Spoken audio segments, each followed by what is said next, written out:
Welcome to the Claima Stories podcast presented by Vista. We appreciate you joining us here today. How are you doing? How's your day? Oh, thank you for having me. Of course. Yeah, I'm having a lovely morning. It's really nice out here. Yeah. How's life waking up without the kids? You're in a city. You don't have to do all of the duties this morning. You kind of like, is it weird? I think my baby is 8 months old, and it's been 8 months since I've had uninterrupted sleep. So this was luxury. Yeah. Is this how often you get to Portland? Is this the first time or? This is maybe the third time I've been out here, and each time is a new experience. Yeah. Well, we're doing all right. You come in little spring showers, the sun pops out, water comes back, But y'all getting rain out there in California right now, which is strange. Yeah, it's quite nice. It's refreshing. Yeah. I don't know if the soil can handle it. I hear a lot of commentary, but we're really happy when we see the rain now. I mean, the sun is nice. Sometimes you just, you want a little bit of rain. Yeah. Maybe some people would argue against that. Yeah. But we're spoiled. Yeah. We're spoiled in LA. Yeah. Every time I come, we were just talking about this earlier. I was like, when you go, you kind of just want to stay a couple days, just a few more days. No rush to get back. Yeah. Except for in the summertime here. In the summertime here, you're like, yeah, I'm good. Yeah. Tell me a little bit about growing up in Ethiopia. Especially, I think, down in the 70s, right? There was a lot, happening in that time. But what was your experience, your family's experience? What do you remember? Well, my parents grew up in Ethiopia, and there was civil unrest that took place around 1975. And both sides of my family fled and went to Somalia, to a refugee camp. My mom was 12, my dad was probably 15 or 16. They didn't know each other. But after, they dusted themselves off and they're at this refugee camp, that's where they met and got married. And I was born on the refugee camp in Somalia. So I feel like I got the opportunity to grow up with like a hybrid culture.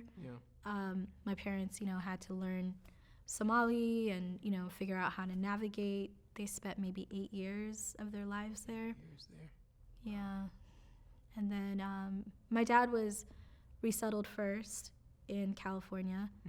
And then my mother and I reunited with him in San Diego. How long was the time span between when he settled and when y'all were able to come join him? About a year. It's about a year. Yeah. What motivated your father to pursue and move to California? I think at the time Somalia was very prosperous and was providing a lot of opportunities for refugees and newcomers.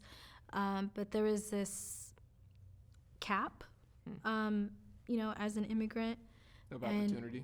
Cap, with the opportunity. So he really wanted, the American dream, and they sold it well. It was marketed really well. It looked really glittery. So his vision was, to come to the United States and have opportunities for himself and his family. And I think he takes a lot of pride in making that decision for us, considering that East Africa hasn't stayed stable for so long. As refugees, I think my parents really believed that one day they would go back home and purchase land and retire and all that. And, now decades have passed, and that was just kind of fleeting goal. Yeah, they don't really talk a lot about that much anymore, or? I mean, it comes up, and then conflict arises. So I think they really like the peacefulness that they were able to provide my sisters and I in the States. And, being a daughter of immigrants and being raised in Orange County, I had a lot of mixed emotions about that experience. I was like, so in California, y'all chose Orange County, or your folks chose Orange County. Was there an Ethiopian population there? And if so, or if not, what was that like? No. It's funny because, we were resettled first in San Diego. And then I grew up in Orange County, but I was really resentful that just a few hours away were all the Africans. And here I was trying to navigate these spaces. Yeah, but I understand. My dad, looking back, like, you know, he made the right choices for us in his own way. And it allowed me to just really not conform to any one community, which, you know, is really interesting when I reflect on it. I was able to learn and figure out who I am and like my uniqueness, and then using those strengths to kind of navigate society. How did you keep, or how did your family keep so much of your culture kind of in the household when maybe the outside world was unfamiliar, right? Like, Yeah. How did you maintain that sense of like your community and identity around that? Yeah, my mother was really good at like cultural preservation at home and rules, and you know, really enforcing her expectations for us to have and experience opportunities that she didn't have. So I was the first woman in my family to graduate from high school, first person to obtain a master's degree, and just seeing how that made her very proud and excited, you know, because you just want to make your parents proud and make them happy. And then I think for me it was challenging because then I was balancing different cultures and didn't have spaces to process with friends. What sort of cultures were you having to balance and be in the mix in? Yeah, I mean, just little things like always like educating people about my family and who we are, what we're about. So I would like prep friends, like, oh, you're gonna come to my house. When you come over, you gotta take off your shoes. You can't say bad words around my mom. Don't tell her about where we were. Like, you do not mention that. Yeah. Where I think like they maybe were able to have like more transparency with their parents, and parents were able to like help them kind of navigate what's going on.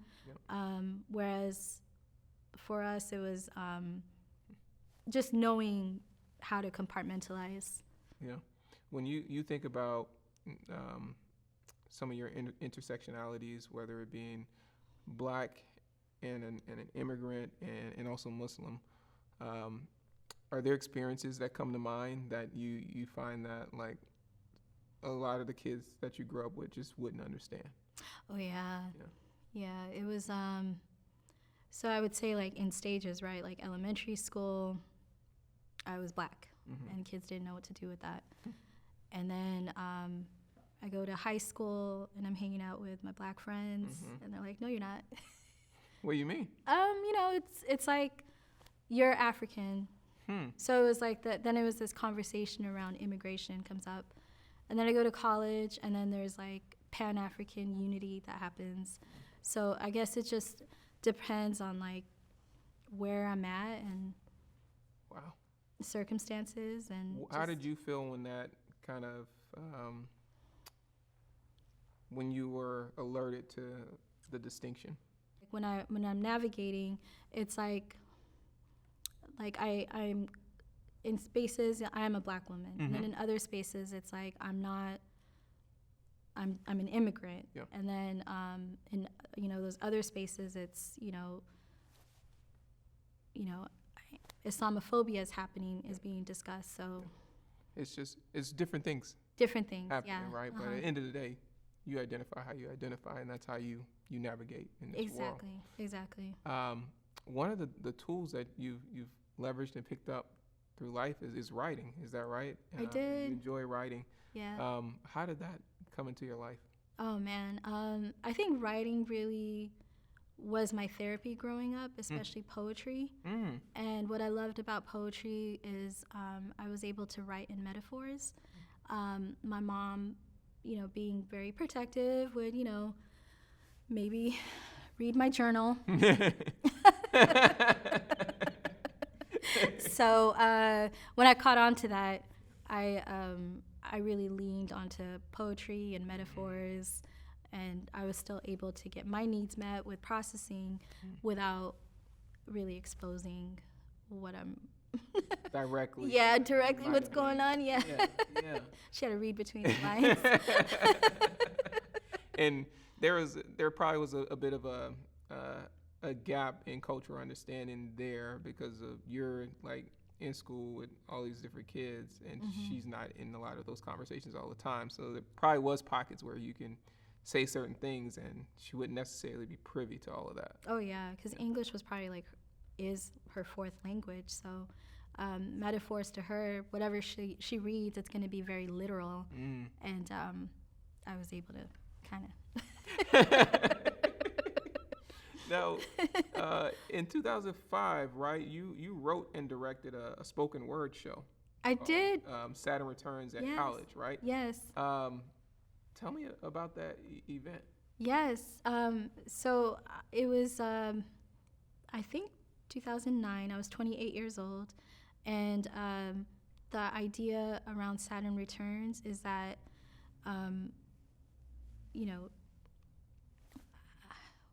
maybe it is like the 27 years around the sun or 28 years around the sun, and you're going through a transformation and really transitioning from youthfulness into figuring out your 30s, and again with poetry and creatives around me, and it was, I think, one of the best experiences. Yeah, to produce a whole production, direct this play, and I had my friend Jumike play the lead character, which was me, and it was beautiful. It was so therapeutic for me. Yeah. And I'm so grateful for that opportunity. Were you, and so with events like that, was that something that you were consistently doing, or was that like that was the first one and you were like, I'm going for this? Yeah, so it was my first one. So it was 2005. So so many timelines. So I was 25 years old and I moved to Long Beach, and it was the first time I lived on my own. And the way that I created community for myself was through the poetry scene and these like coffee shops that had like open mic nights. So I joined a writing group. Okay. And through that writers group, here I am like processing different things and, and supporting each other and building community and hosting events and all that. And at some point I was inspired to write a play. So I looked over at my writing group and I presented this concept of Saturn Returns, and they were enthusiastic. So I was so joyful. And my friend Jumike played the lead character, which was me, trying to figure out, do you want to settle down? Do you want to travel? What are the responsibilities? And then in it, she's also dealing with this guy that's very like ambiguous about his commitment.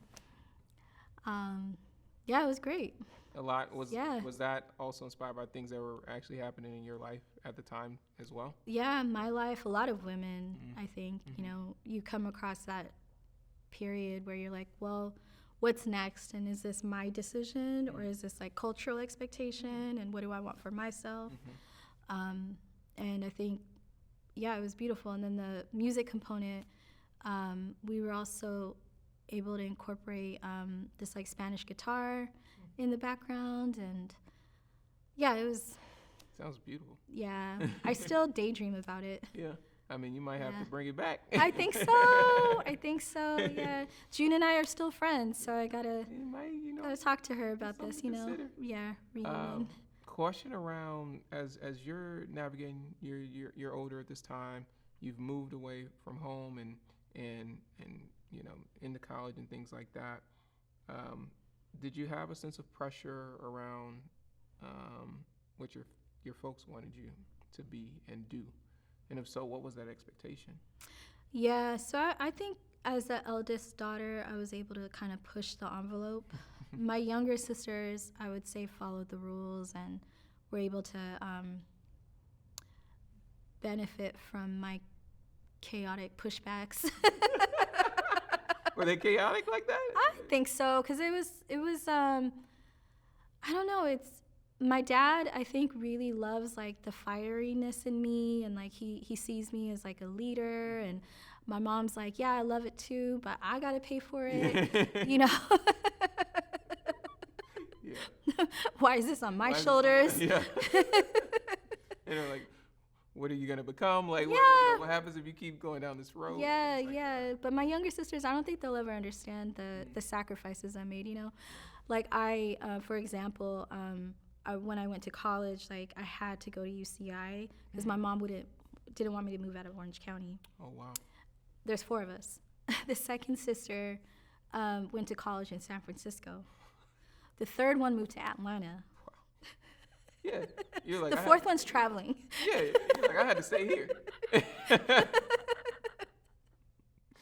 Goodness. So when you were going to college, going to school, you had majored in multicultural studies and in organizational management. At that time, had you considered like a literacy profession that you would go into, or what were you thinking you wanted to do?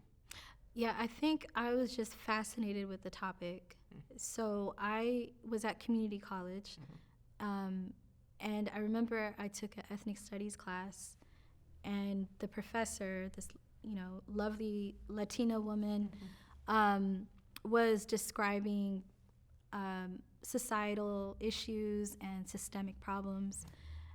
And these guys behind me stood up. They were really angry. They're like, we're not racist. We're not racist people. And they left the class and dropped it. And I was like, okay, I think I found my major. This is really interesting. Really? This is really interesting. There. Yeah, in that moment, I was like, okay, I really want to major in, ethnic studies or multicultural studies. So I pursued that at UC Irvine. And then I, kind of took a break to kind of figure out what the next steps were for me. Where did the internship at the Getty fit into that break? Was that before during the break? During my break. It was during your break? During my break, yeah. That's a different break. Yeah. Yeah, I was really exploring. I thought, okay, do I want to be a school teacher? Do I want to work in a museum setting? Do I want to, explore something in the arts? Like I wasn't quite sure. Yeah. And then I thought, okay, maybe I'll be like an executive director of a museum or something with like a cultural component. So I pursued organizational management to just kind of keep things open, not knowing that that's where I would start the Tiyya Foundation with my mom. So what was the start of that? What was that conversation, right? Because you're kind of like trying to figure out what you want to do. You're at the Getty, you're exploring that. And then you do end up starting, the Tiyya Foundation with your mom. How did that happen? Immigrant daughter. Responsibilities. My mom wanted to start a nonprofit. She had this vision. And here I was like helping her with the emails and the paperwork and the documents and the contracts and You're like, how did I get in this? Yeah. Then I was just like deeply involved in like helping her figure out fundraisers and stuff. And I always saw it as her passion project to help refugees. And I was there as a supporting role. And it was when the work itself triggered her PTSD. Oh, wow. As she stepped away, is why I stepped in. And had she been bored or wasn't interested anymore or found something else, I don't think I'd be here. I think it's because I witnessed how challenging that experience was for her to retell her story to different audiences. And, being a woman of faith, I think she just wanted to help people, but then she knew that she needed to fundraise and acquire resources to make it sustainable. And it's one thing when you're advocating for a community, and then it's another thing when it's tied to your personal experience and narrative. How long had y'all been into the existence of the nonprofit that she was like, hey, can't do it anymore? How long had it been? Yeah, she was doing the work since 1999, independently.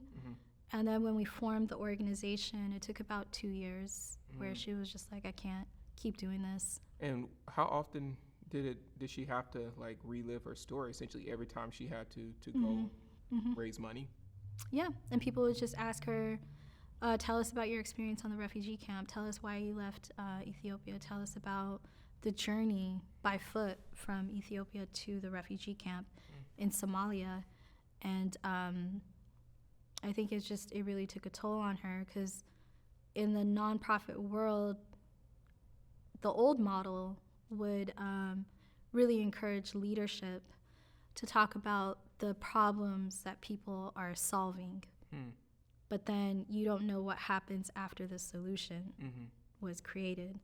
Maybe sometimes you'll get like success stories, but if it's tied to your personal development, I mean, she was on the camp. Conversation you're in then. Yeah, she was in the camp from age 12 to 20. You know, that's where she grew up. And I don't think she knew how unprocessed that experience was. Wow. So your mom's having to take a step away, and you're going to step into the leadership role. How do you feel about that? I feel like an imposter. How come? I just felt like, you know, I'm not trained to fundraise. I'm not, you know, really knowledgeable about the nonprofit sector. I don't know how I feel about the nonprofit sector. There was a lot of like unresolved stuff inside, and I took a personal sabbatical for a little bit, because it was just like I felt like, who am I to represent her story and her journey when my parents worked so hard to give me a good life? Like, how dare I now step into this role? This was like mom's vision, you know? Yeah, and then I think what happened, I think the turning point was, as I was processing things, I was still getting phone calls from refugees. And I was still getting those calls like, hey, we're sleeping on the floor. We need a bed. Hey, my wife needs to go to the hospital. We don't have transportation. Hey, I can't afford diapers for my children. Can you help us out? So the need was still there. So I was like, okay, I'm gonna step into this, and I gave myself permission to not be perfect. Wow.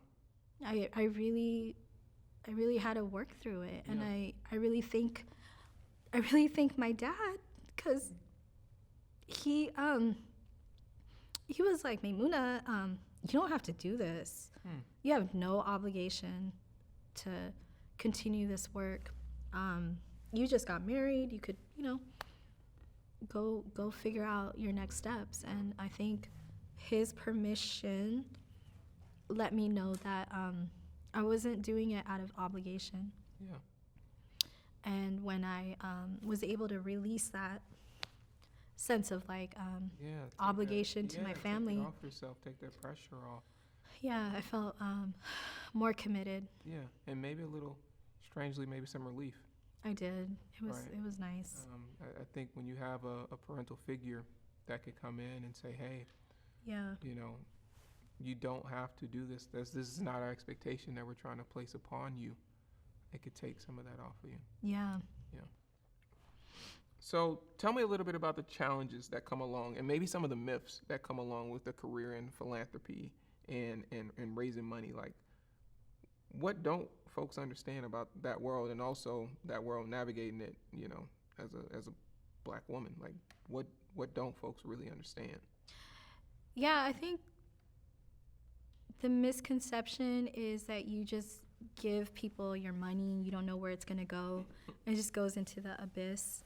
And maybe that happens in some cases, but I haven't seen it. I think true philanthropy is a partnership. So it's building that trust and building that partnership on what problems you want to solve in society together. And if you're going to explore philanthropy, then become friends with the leadership of those causes that you care about. You know, check in on them, have meetings, set up coffee, talk about why you care about the cause and how you want to give. But if you come in with, like, you know, skepticism or a distrust towards where the resources are going, then maybe there's other ways for you to help society. But philanthropy as a whole, like, it's an art that I really value. And what I love about it, and it took me a long time to kind of figure it out, is I can have a target audience. Because in the past, I think that I just, you know, cast your net wide, and whoever cares, great, you know, come on in. Every dollar is appreciated, right? And over time, I realized, like, no, you could nurture a few people and create, like, bigger impact, and being clear about who that target audience is and how you want to partner together. Versus trying to go after every little pocket of folks. You're like, this is where I'm going to focus. Yeah. And being clear about, like, your values and your mission, and who you want to align yourself with and partner up with. I think that really changed the trajectory of my career. How long would you say it took you to really feel like you got into a rhythm of understanding that? I had to lose everything first. What do you mean? Yeah, so I started the organization, you know, with my mom, as I mentioned.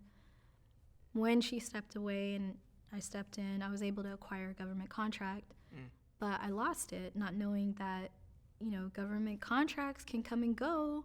I thought it was gonna provide consistency, so I think that was my naivete, or I think that was me being naive.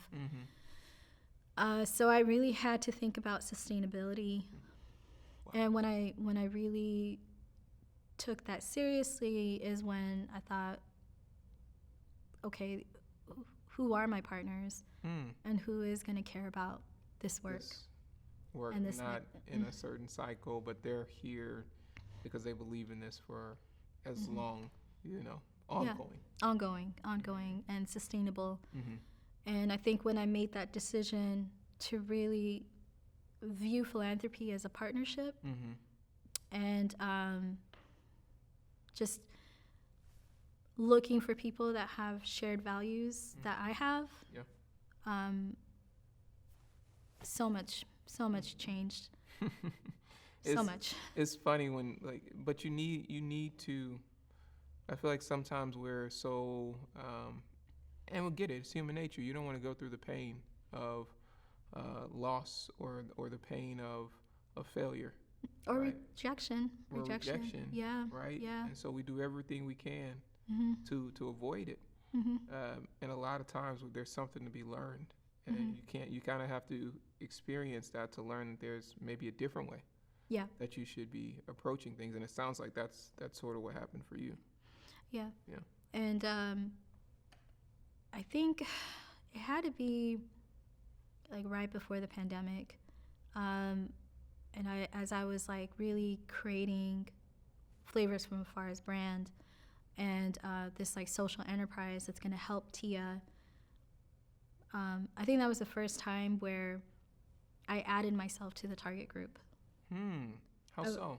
I always had an imagination of what a donor would look like, what a donor would give to, what a donor wants to hear. And these are things you're trained in.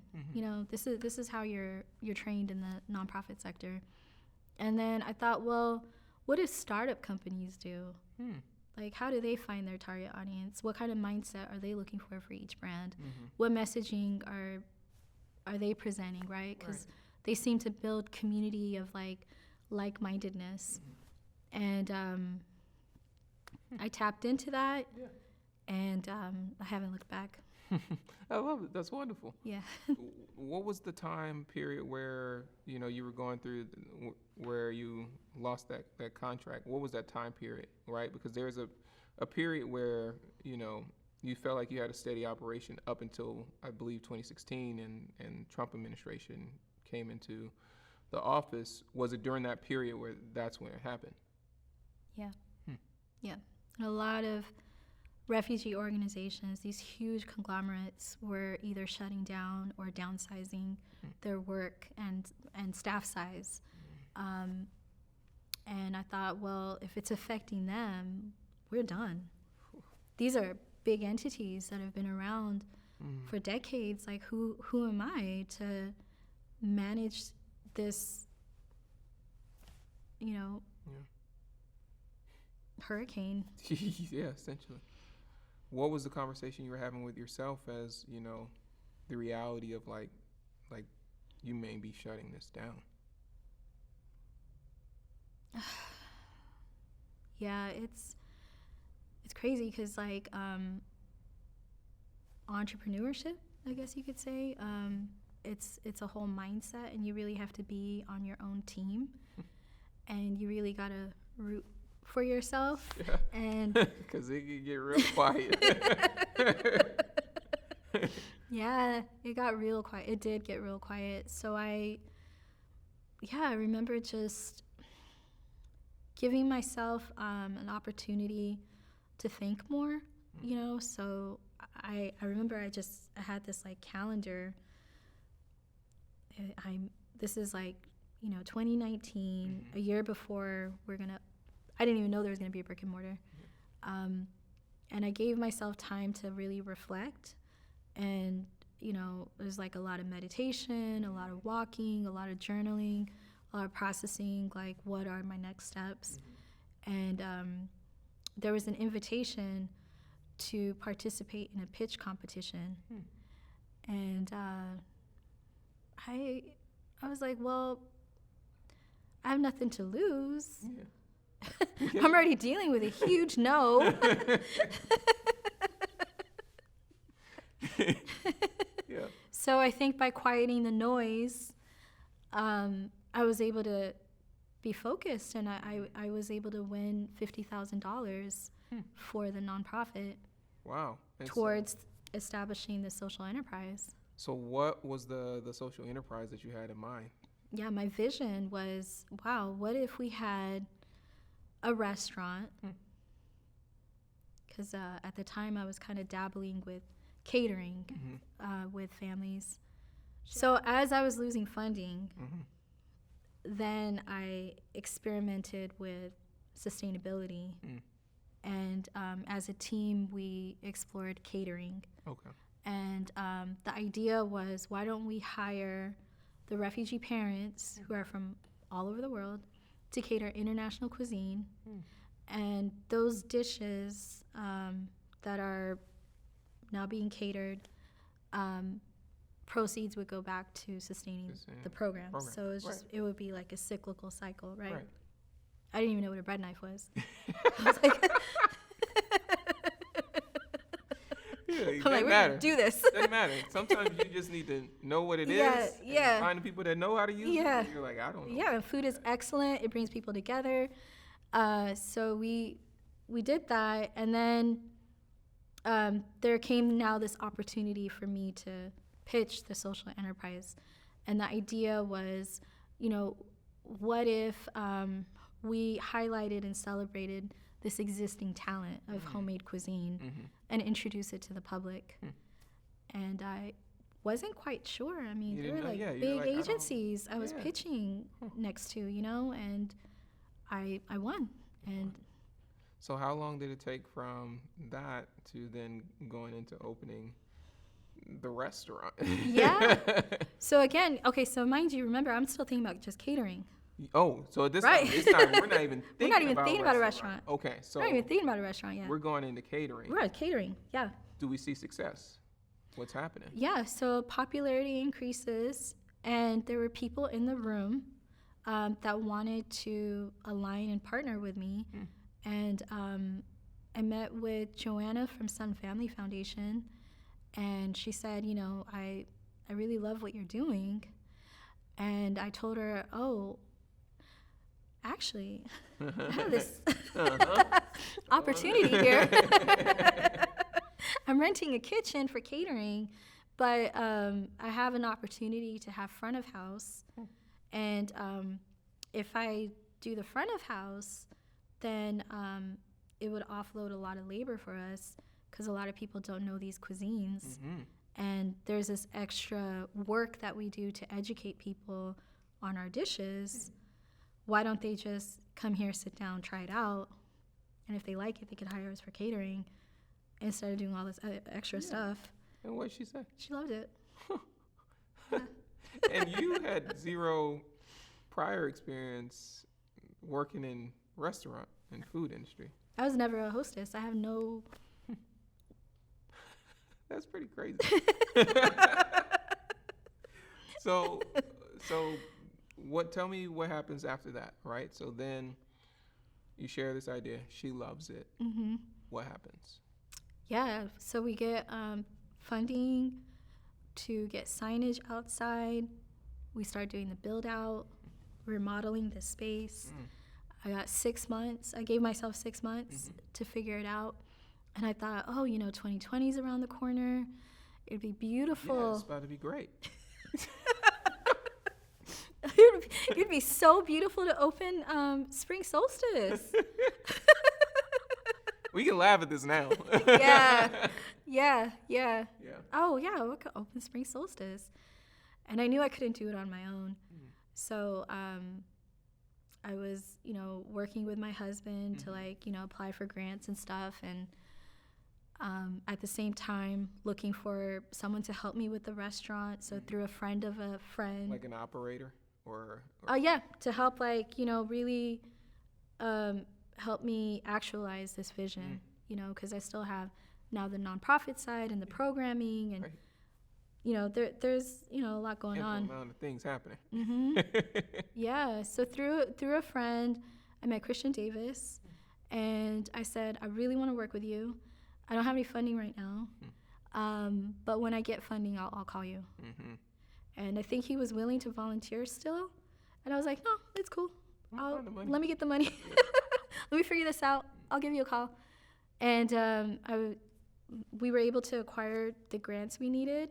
And I brought Christian onto the team to help me with Flavors from Afar as the program manager for the catering and, front of house restaurant experience. And I was able to bring on my husband to help me with development and operations for the nonprofit side. And a pandemic happened. Yeah. So you do all this work, you get the money, you get the partners, you build it out, you're ready to go, and pandemic hits. What does that do to everything that you have been working towards? It was so bizarre. I thought it was just going to be a couple weeks. Yeah. A couple weeks turned into 2 years. So the restaurant opened up as takeout.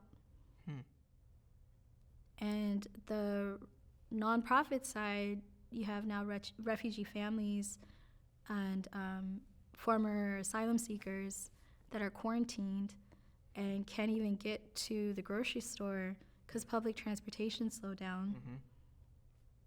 And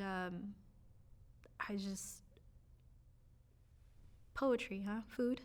Yeah. The poetry of food. Yeah. Here I was like, oh wow, we're opening up this now takeout spot. And using those proceeds to make sure that the families we work with have meals. Yeah. So it's a whole cyclical thing.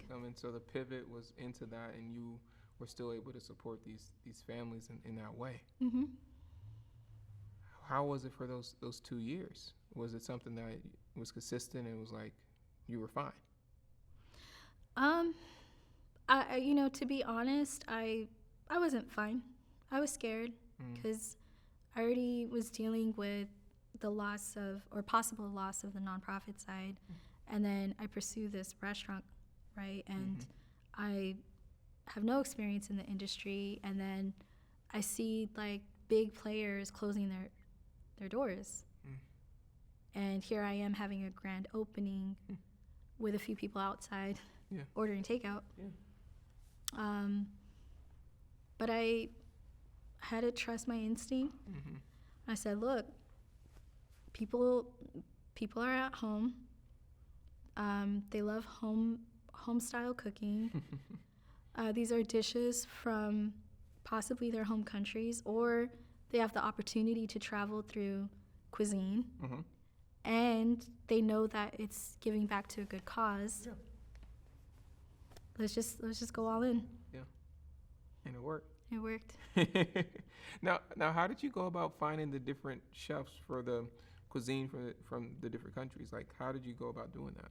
Yeah, these were the original catering team that I worked with. And these were the parents of the children and, longtime program participants. And it was just,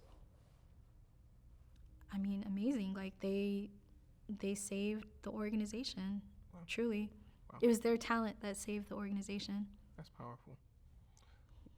What has it been like working with your partner, in social enterprise and philanthropy? What has that been like? Oh, man. I'm so grateful to be working with my husband. And it's nice that, we understand each other's calendars. We rearrange each other's calendars. You're on the same page. Plan things around like family activity.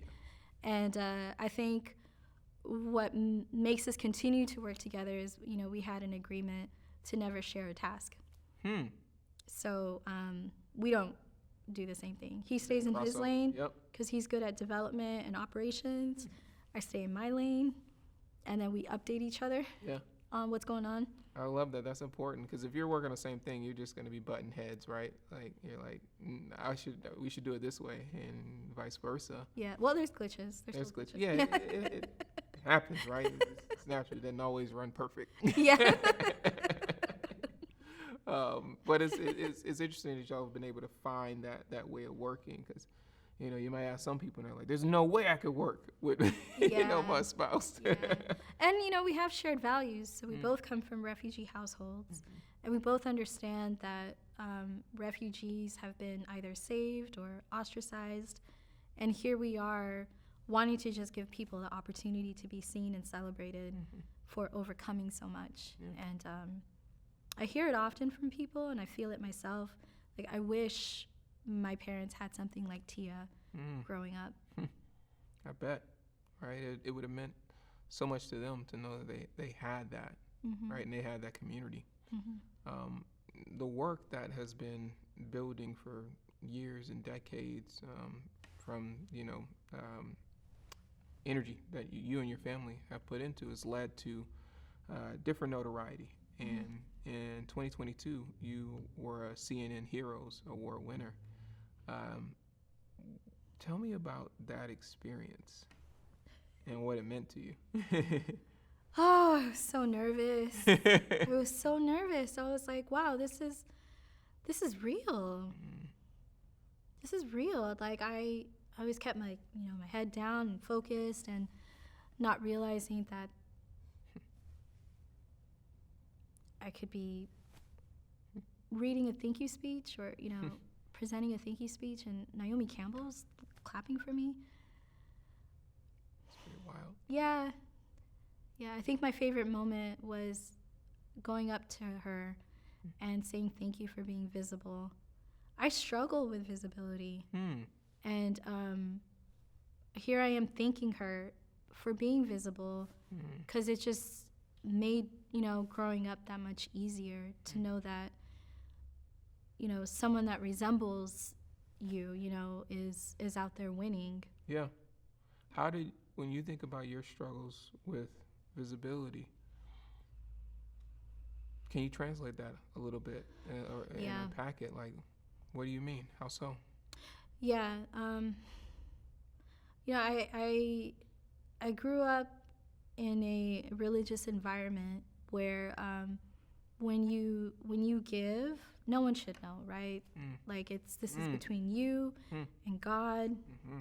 And I entered the nonprofit sector, and it's like we need to know the impact and the numbers and the stories, and that transition was really challenging because then I associated my visibility with assuming people would question my intentions, you know? And it's like, no, I'm here to do good work on one side, right? And then on the other side, it's like, well, if people don't know me, how am I gonna fuel and resource this cause? So it was kind of tricky. Yeah. Because it's almost like what are your intentions? Yeah. If you're always so visible around helping people. And do you feel like the natural response or the automatic response that you got into that folks weren't assuming positive intent?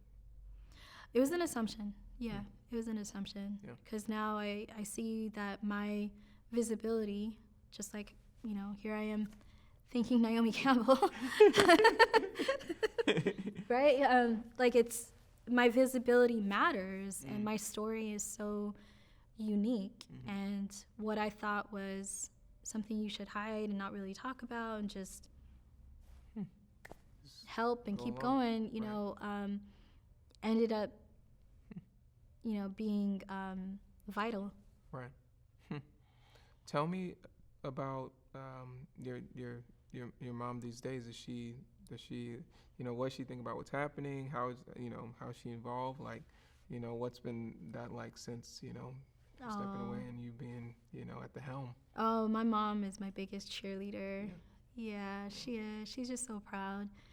And when I accepted my award, I was on my maternity leave, and she knew it.